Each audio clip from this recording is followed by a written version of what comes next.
नमस्कार। तो हो जाइए आप लोग तैयार, क्योंकि आप लोग जो उधार धनिया का टीजर आप लोग देख सकते हो कि बात आप लोग थोड़ा सा क्लिप में देख सकते हो। दोस्तों बता दो कि उधार धनिया आप लोग बीच में एकदम से सुपर स्टार का हिट सॉन्ग ही होगा, क्योंकि ब्लू बीट भोजपुरी से आप लोग बीच में टीजर लॉन्च कर दिया है। 1 घंटा में बोलूँ जो 70,000 व्यू चला गया है। बस ये आप लोग को प्यार सपोर्ट है, और ये स्टूडियो में तो लगभग 1 लाख पार है 1 घंटा में। तो बस ये आप लोग को प्यार दुला है, इसीलिए दोस्तों। और अगर नहीं जाके देखिएगा तो आप लोग जाके देखिए टीजर को, और शेयर करिए ज़्यादा कि टीजर ही ट्रेंडिंग में दो, उसके बाद आप लोग बीच में सॉन्ग को ट्रेंडिंग में देंगे। आप लोग पहले टीजर के जाके देखिएगा और धमाल मचेगा। और ये आप लोग थोड़ा सा क्लिप तो देख ही चुके हैं। और दोस्तों बात करें, कल वीडियो नहीं डाला इसके लिए सॉरी दोस्तों, क्योंकि टाइम नहीं था इसलिए।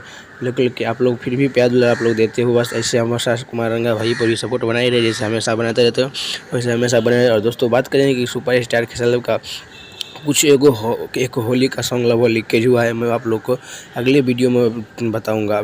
चैनल पर आए हो तो चैनल सब्सक्राइब कर लीजिएगा। तब तक के लिए मिलता हूँ नेक्स्ट वीडियो में, तब तक के लिए जय हिंद दोस्तों।